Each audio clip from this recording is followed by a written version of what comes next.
रामदेव के साथ काम करने वाले राजू दीक्षित की कहानी। जीवन मौत को लोग रहस्य इसलिए क्यों मानते हैं, ऐसा क्यों क्यों कहते हैं? ठीक है, सबसे पहली बात जान लेते हैं। एक शख्स, वैसा शख्स जो अगर जिंदा रहता तो अब तक भारत में स्वदेशी और आयुर्वेद का शायद सबसे बड़ा ब्रांड बन चुका होता। ठीक है, बाबा रामदेव से ही बड़ा, बाबा रामदेव से ही बड़ा कहा जाता है क्या कि इस शख्स को रामदेव प्रतिद्वंदी के तौर पर देखते थे। ठीक है, इस शख्स जिसके राष्ट्रवाद की कल्पना स्वदेशी और अखंड भारत के इर्द गिर्द बुनी हुई थी, ये भारत की पूरी व्यवस्था को बदल डालने की हिमायती था। जवाहरलाल नेहरू को देश के सबसे बड़े दुश्मन की तरफ देखने वाला ये शख्स अमिताभ बच्चन, हेमा मालिनी, अटल बिहारी वाजपेयी और ममता बनर्जी जैसी हस्तियों से रेगुलर बातचीत का दावा करता था। हालांकि इन लोगों ने कभी राजीव से बातचीत की बात नहीं स्वीकारी। वो कहता था कि पिछले 20 साल में वे कभी बीमार नहीं पड़ा था और अंगूठे पर मेथी का दाना बांधकर जुकाम ठीक कर लेता था। वो एक विवादास्पद मौत मरा। ठीक है, वो व्यक्ति था राजीव जी दीक्षित। अब उसके कहे और लिखे पर बंदर वाट हो रही, मतलब ऐसा कहना है कि मतलब लूट लो सब उनको। ठीक है, नाम तो उनका राजीव जी दीक्षित, राजीव दीक्षित, राजीव भाई दीक्षित, सब लोग उनको बोलते हैं राजीव जी दीक्षित। ठीक है, 30 नवंबर 1967 को यूपी के अलीगढ़ में राधे श्याम दीक्षित और मिथिलेश कुमारी के घर एक बच्चा पैदा हुआ जिसे राजीव नाम दिया गया। शुरुआती पढ़ाई वैसे ही हुई जैसे यूपी के किसी मिडिल क्लास फैमिली के बच्चों की होती है। राजीव और उनके समर्थक दावा करते कि उन्होंने पहले इलाहाबाद से बीटेक और फिर आईआईटी कानपुर से एमटेक किया। ठीक है, हालांकि कई लोग इन दावों को नकारते। राजीव कहते थे कि उनकी जिंदगी का एक ही मकसद है, राष्ट्र सेवा। इसके मायने, पैमाने और तरीके इनके खुद के इजाद किए हुए थे और वो यही करते रहे। राजीव दीक्षित का राष्ट्रवाद। ठीक है, तो राजीव का मानना था कि पूरा भारत मौजूदा सिस्टम पश्चिमी देशों का पीछ लघु है जिसे बदलने की जरूरत है। भारत के एजुकेशन सिस्टम को मैकाले की देन बताने वाले राजीव जी दीक्षित कहते हैं कि मुताबिक एजुकेशन के लिए गुरुकुल सिस्टम बेस्ट है। यहाँ की जुडिशियरी और लीगल सिस्टम अंग्रेजों के बनाए हुए कानून की फोटोकॉपी जैसा है जिसके कई कानून भारतीयों का अपमान करने वाले हैं और इसे बदलना चाहिए। इकोनॉमिक सिस्टम के बारे में राजीव का मानना था कि देश का टैक्सेशन सिस्टम डिसेंट्रलाइज कर दिया जाना चाहिए क्योंकि यही देश में भ्रष्टाचार की जड़ है। इनका दावा था कि देश का 80% टैक्स रेवेन्यू नेता और ब्यूरोक्रेट्स के हिस्से में आता है। भारत के बजट सिस्टम को ब्रिटेन से प्रेरित करने वाले राजीव 500 और 1000 के नोट बंद करने की सलाह देते थे। इसके हिसाब से लिबरलाइजेशन, प्राइवेटाइजेशन और ग्लोबलाइजेशन भारत के सबसे बड़े दुश्मन है जो भारत को आत्मघाती स्थिति में ले जा रहे हैं। राजीव कहते थे कि देश के विचारकों ने खेती के क्षेत्र में पर्याप्त काम नहीं किया जिसकी वजह से आज किसान खुदकुशी करने पर मजबूर होते हैं। विदेशी कंपनियों को देश से बाहर जाना, उत्तर भारत में राम राज्य स्थापित करने के धूर समर्थक राजीव के मुताबिक किए जाने की जरूरत है क्योंकि एलोपैथ शरीर को नुकसान पहुंचाती है और इससे पैसा विदेश चला जाता है। उनके मुताबिक विदेशी कंपनियों को भारत में बिजनेस करने का अधिकार नहीं होना चाहिए क्योंकि इसके अर्थव्यवस्था कमजोर होती है। देश का पैसा बाहर जाता है, विदेशी कंपनियां घटिया माल बनाकर भारतीयों को बेचती है और भारत का पश्चिमीकरण हो रहा है। अपने कैंप्स में उन्होंने भारतीय कंपनियों के नाम के पर्चे ही बंटवाए ताकि लोगों को पता चल सके कि कौन कंपनी भारतीय और कौन नहीं है। स्वदेशी का प्रचार करते थे। गाय के गोबर से ईंधन बनाने और गोरक्षा की बात करने वाले राजीव के राष्ट्रवाद की अवधारणा काफी हद तक आरएसएस के राष्ट्रवाद की धारणा से मिलती जुलती है। एमटेक करने के बाद से उन्होंने पूरे देश में घूम कर स्वदेशी का प्रचार किया। खुद को गांधीवादी कहने वाले राजीव ने 13,000 से ज्यादा व्याख्यान दिए हैं जिसके बाद उन्हें 6 लाख से ज्यादा समर्थक होने का दावा किया गया। अपने व्याख्यानों में ये भारत के शानदार इतिहास का जिक्र करते हुए सब कुछ स्वदेशी रखने का आग्रह करते थे और अपनी बात से के पक्ष में कई विचित्र दावे पेश करते थे। हालांकि इनके कई दावे गलत भी साबित हुए। राजीव दीक्षित के लिए कुछ दावे किए गए। ठीक है, पहले शादी न करने वाले राजीव अपनी बात मनवाने के लिए भावना प्रधान दावे पेश करते थे, मतलब कि शादी नहीं की। ठीक है, देखते सबसे पहले 1984 में हुई भोपाल गैस त्रासदी पर राजीव का मानना था कि ये कोई हादसा नहीं बल्कि अमेरिका द्वारा किया गया एक परीक्षण था जिसमें भारत के गरीब लोगों को शिकार बनाया गया। राजीव लंबे समय तक इस हादसे के जिम्मेदार कंपनी यूनियन कार्बाइड के खिलाफ प्रदर्शन करते रहे। दूसरा, अमेरिका में हुई 9/11 यानी वर्ल्ड ट्रेड सेंटर पर हुए हमले को राजीव खुद अमेरिका द्वारा कराया गया हमला मानते थे। अमेरिका में लोन लेटर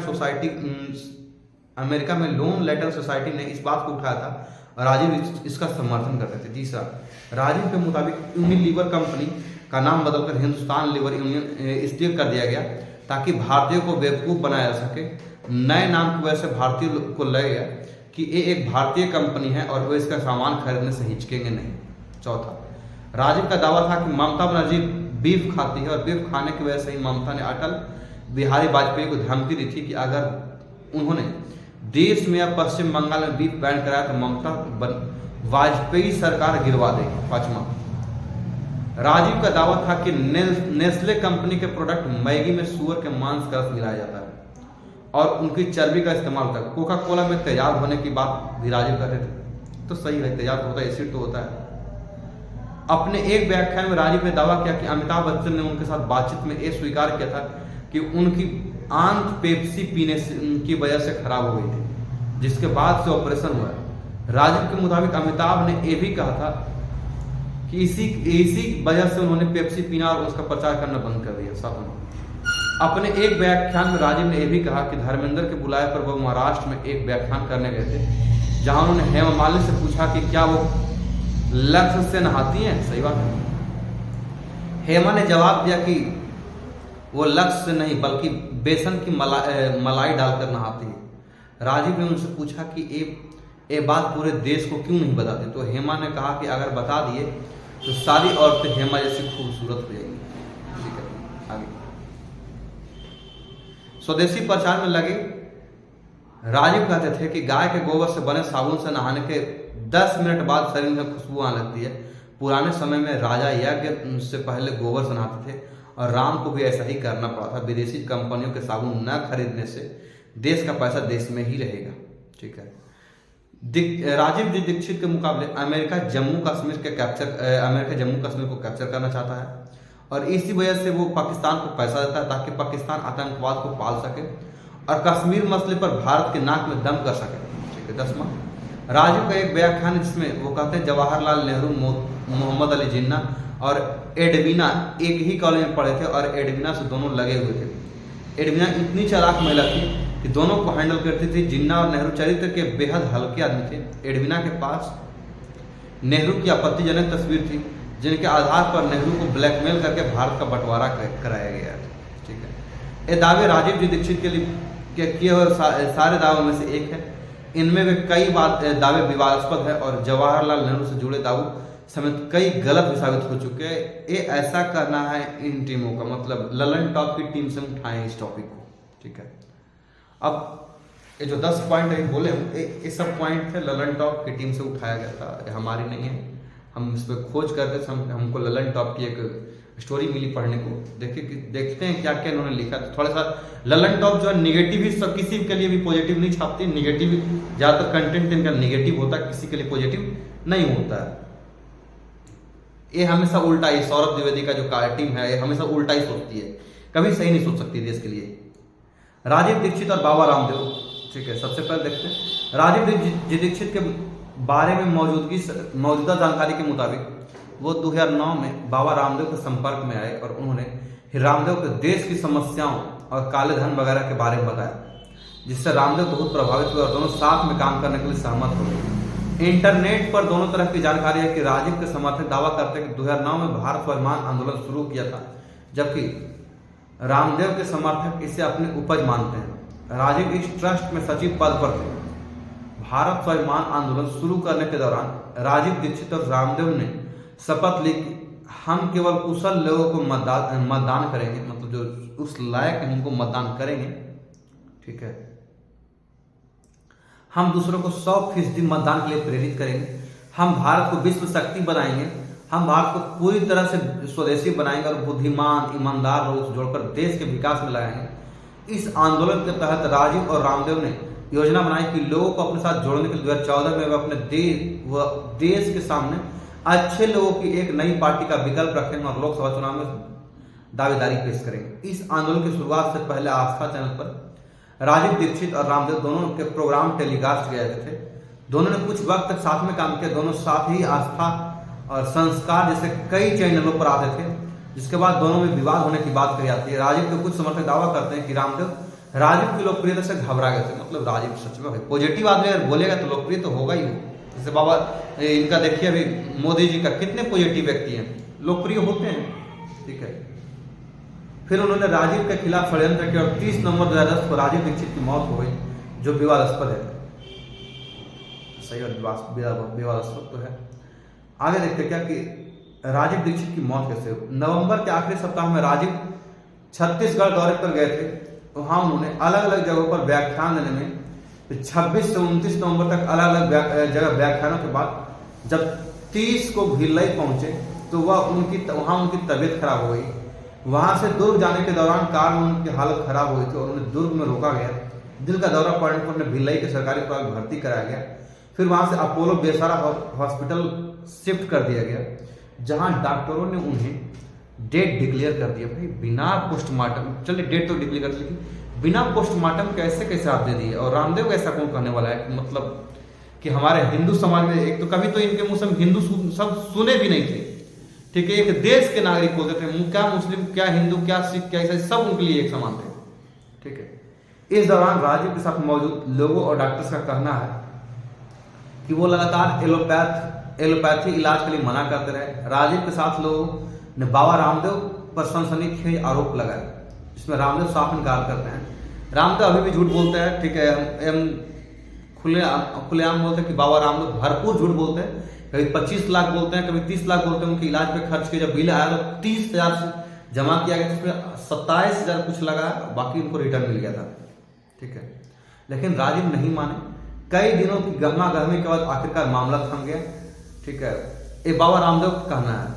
हालांकि राजीव के समर्थकों का दावा है कि मौत के बाद राजीव की बॉडी नीली पड़ गई थी। नाक से मुंह से कुछ लिक्विड्स बाहर निकल रहे थे, कुछ होगा लिक्विड पॉइजनस होगा उसके। मौत के बाद राजीव की बॉडी नीली पड़ गई थी। ऐसा लग रहा था कि जैसे उन्हें कोई जहर दिया गया हो। उनके समर्थकों ने पोस्टमार्टम कराए जाने की जिद की, लेकिन उनकी नहीं सुनी गई।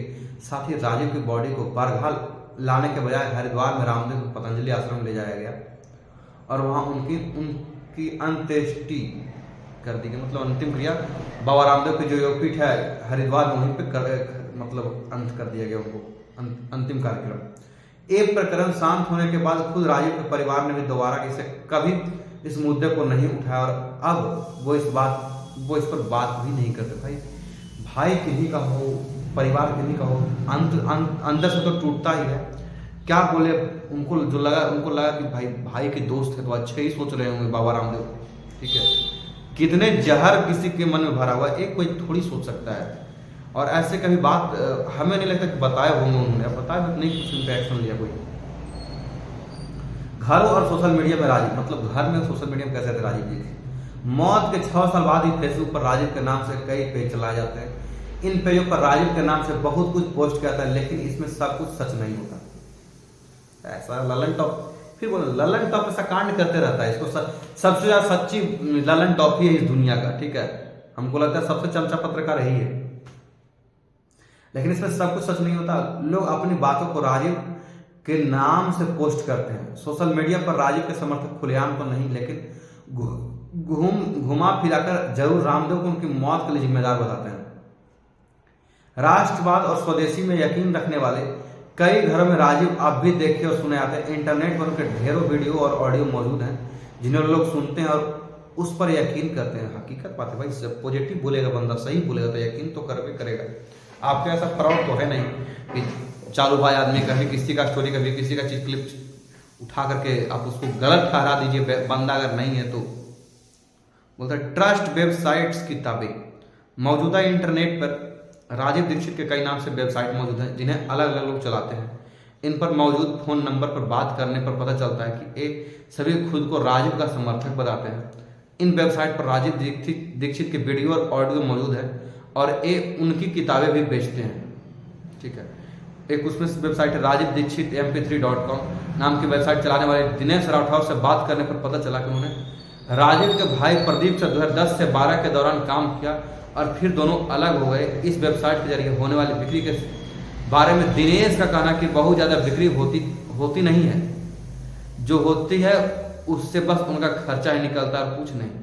ठीक है। और भी वेबसाइट है rajivdixit.in नाम की वेबसाइट पर उनके भाई प्रदीप दीक्षित की डिटेल दी गई है, लेकिन जब इन्हें फ़ोन किया गया तो उन्होंने कोई जवाब नहीं दिया। दिनेश राठौर के मुताबिक राजीव के परिवार का कोई भी शख्स अब उनकी मौत या उसके बारे में बात नहीं करना चाहता। भाई कौन चाहे, इतना टूट गया होगा कि अपने बड़ा भाई या छोटा भाई के बारे में, बेटा के बारे में, भाई के बारे में कैसे चाहेगा। rajivdixit.net नाम की वेबसाइट पर जाने पर उनको बरघा के सेवाग्राम से जाने का निमंत्रण मिलेगा, जहां हर साल 30 नवंबर को राजीव की बरसी मनाई जाती है। बरघा में आश्रम बनाने के लिए राजीव दीक्षित को 23 एकड़ की जमीन मुहैया कराई गई थी। ये राजीव के ट्रस्ट की ऑफिशियल वेबसाइट बताती जाती है, जिस पर दिल्ली में कराए जाने वाले चिकित्सा शिविर की भी जानकारी है। हालांकि वेबसाइट पर वेबसाइट चलाने वाले के बारे में कोई भी जानकारी नहीं है। ठीक है, आज की वीडियो में बस इतना ही। लाइक कीजिए, शेयर कीजिए, सब्सक्राइब कीजिए चैनल को। ठीक है, और जो भी भाई राजीव जी दीक्षित को फॉलो करते हैं उनके बात को फॉलो कीजिए। बहुत अच्छी बात बोलते थे कि अगर आप नहाते हैं तो साबुन क्यों लगाते हैं। ठीक है, और दूध से नहाए के अच्छी बात है, लगाना ग्लो करता है चेहरा उससे, और पढ़ना जरूरी बात है, सबसे बड़ी बात है। और दूसरी बात की जो बात बोलते थे कोलगेट के लिए, तो कोलगेट सच में खतरनाक होता है। और बात बोलते थे पेप्सी कोल्ड ड्रिंक्स के लिए, तो पेप्सी में सचमुच में एसिड होता है। ठीक है, कार्बोनिक एसिड होता है। हम एक पढ़े लिखे स्टूडेंट हैं तो हमें पता है कि कौन सा एसिड कहाँ पे होता है। ठीक है, तो और आपके साबुन और सर्फ जो यूज करते हैं, सर्फ तो चलिए खतरनाक सबसे ज़्यादा है, साबुन कम भी खतरनाक है। ठीक है, तो आप थोड़ा सा राजीव जी दीक्षित के दिए गए बयानों पे काम करें। अच्छा लगेगा आपको खुद फायदा लगेगा तो देखिएगा, नहीं फायदा तो हम क्या कर सकते हैं, हमें कुछ नहीं करना। लाइक कीजिए, शेयर कीजिए, सब्सक्राइब कीजिए चैनल को। आज की वीडियो में बस इतना ही। Thank you, good night, good evening दोस्तों। आज की जो मेरी वीडियो है, ठीक है, थोड़ी सी हमारे लिए मतलब इनको बहुत मानते हैं और मेरे दिल के सबसे करीब व्यक्ति में ये हैं। ठीक है, उनका नाम है राजीव जी दीक्षित। सबसे पहले उनके बारे में जीवन परिचय जान लेते हैं। इनकी जीवन परिचय जो है, राजीव दीक्षित जी का जन्म उत्तर प्रदेश के अलीगढ़ जनपद की अतरौली तहसील के गांव में राधे श्याम दीक्षित एवं मिथिलेश कुमारी के यहाँ 30 नवंबर 1967 को हुआ था। मतलब भाई एक यूपी का बंदा थे, एक है तो नहीं, बहुत ही नेक दिल इंसान हमें लगता है, बहुत ही मतलब शिक्षित आदमी हमको लगते हैं। मतलब आम जीवन में इनको बहुत मतलब दिल से मानते हैं। फिरोजाबाद से इंटरमीडिएट तक की शिक्षा प्राप्त की। उनके सबसे पहले जीवन परिचय आपको बताते हैं। फिरोजाबाद से उन्होंने इंटरमीडिएट की मतलब 12 तक की पढ़ाई की। उन्होंने उसके बाद इलाहाबाद से बीटेक तथा भारतीय प्रौद्योगिकी संस्थान कानपुर से एमटेक, वो फ्रांस से पीएचडी की उपाधि प्राप्त की। उन्होंने कुछ समय भारत के वैज्ञानिक एवं औद्योगिक अनुसंधान परिषद CSIR तथा फ्रांस के टेलीकम्युनिकेशन सेंटर में भी काम किया। मतलब इन्होंने भाई पढ़ा लिखा आदमी, बिल्कुल बीटेक किया हुआ है, एमटेक किया हुआ आदमी है। ठीक है, और तत्पश्चात वे भारत के पूर्व राष्ट्रपति डॉक्टर एपीजे अब्दुल कलाम के साथ जुड़ गए। इसी बीच उनकी प्रतिभा के कारण CSIR में कुछ परियोजनाओं पर काम करने को विदेशों में शोध पत्र पढ़ने का भी मौका मिला। मतलब कि जो इन्वेंशन हुआ उसका शोध पत्र पढ़िए। वे आर्य समाज के संस्थापक दयानंद सरस्वती, पंडित राम प्रसाद बिस्मिल, भगत सिंह, उधम सिंह और चंद्रशेखर आजाद जैसे महान क्रांतिकारियों से प्रभावित थे। भाई इन लोगों से तो हम भी प्रभावित हैं। दयानंद सरस्वती जी जो हैं, पंडित राम प्रसाद बिस्मिल, भगत सिंह, उधम सिंह, चंद्रशेखर आजाद जैसे महान व्यक्ति से हम भी मतलब प्रभावित हैं।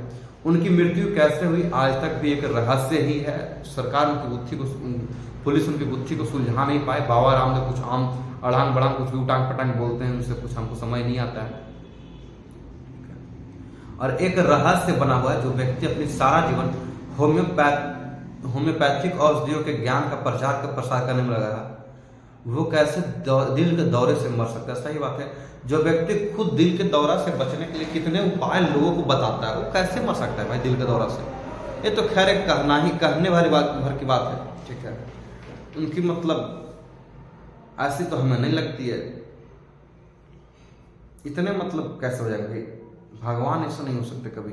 कोई ना कोई जब तक इंसान के पीछे नहीं लगे, और पॉलिटिकल ही हो सकता है, फिर कोई किसी के पर्सनली हो सकता है। हम लोग हमको नया आइडिया, जब इतनी बड़ी क्राइम ब्रांच पुलिस टीम नहीं इनको सोल्व कर पाई तो हम लोग की क्या बात है। अभी तक अनसुलझी ही है और भविष्य में देखा जाए कुछ कभी सुलझ जाए तो नहीं कर सकते हैं। इनकी मृत्यु के बारे में कुछ जान लेते हैं। 30 नवंबर 2010 को राजीव दीक्षित अचानक दिल का दौरा पड़ने के बाद भिलाई के सरकारी अस्पताल ले जाया गया। उनके बाद अपोलो BSR अस्पताल में ले जाया गया। ठीक है, उन्हें दिल्ली ले आने की तैयारी की जा रही थी, लेकिन इसी दौरान स्थानीय डॉक्टरों ने मृत घोषित कर दिया। डॉक्टरों का कहना था कि उन्होंने एलोपैथिक इलाज से लगातार परहेज किया, मतलब एलोपैथिक से बहुत ही खासे मतलब चिढ़े हुए लगते थे वो। चिकित्सकों का यह भी कहना था कि दीक्षित आयुर्वेदिक दवाओं के लिए अड़े हुए थे, मतलब आयुर्वेद से उनको ठीक कर दो हो जाए, ठीक, कोई दिक्कत नहीं हुआ है। अस्पताल में कुछ दवाएं और इलाज से वे कुछ समय के लिए बेहतर भी हो गए थे, मगर रात में एक बार फिर उनको गंभीर दौरा पड़ा जो उनके लिए घातक सिद्ध हुआ।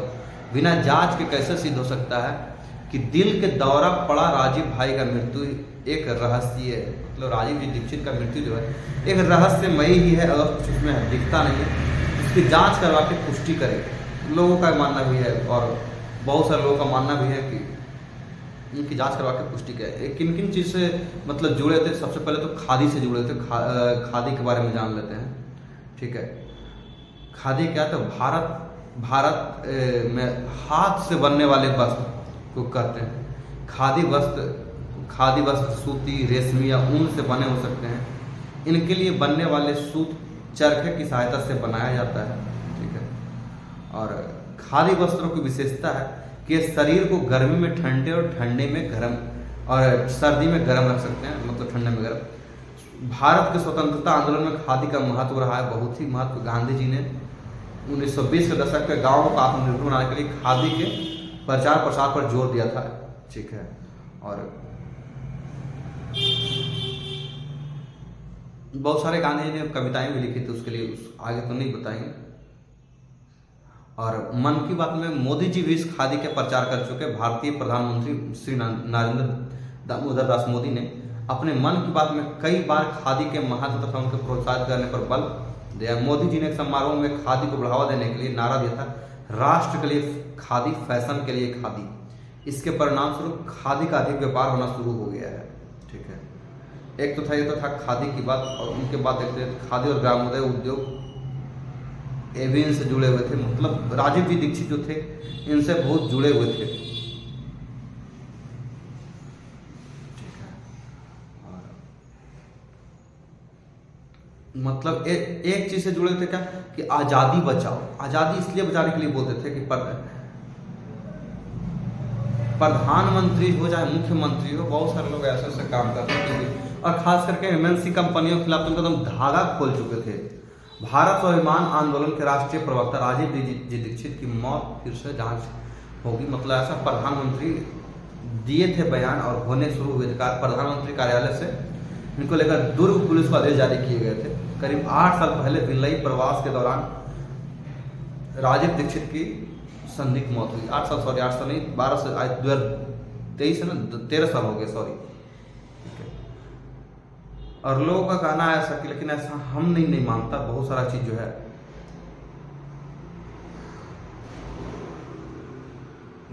बस आज की वीडियो में इतना ही।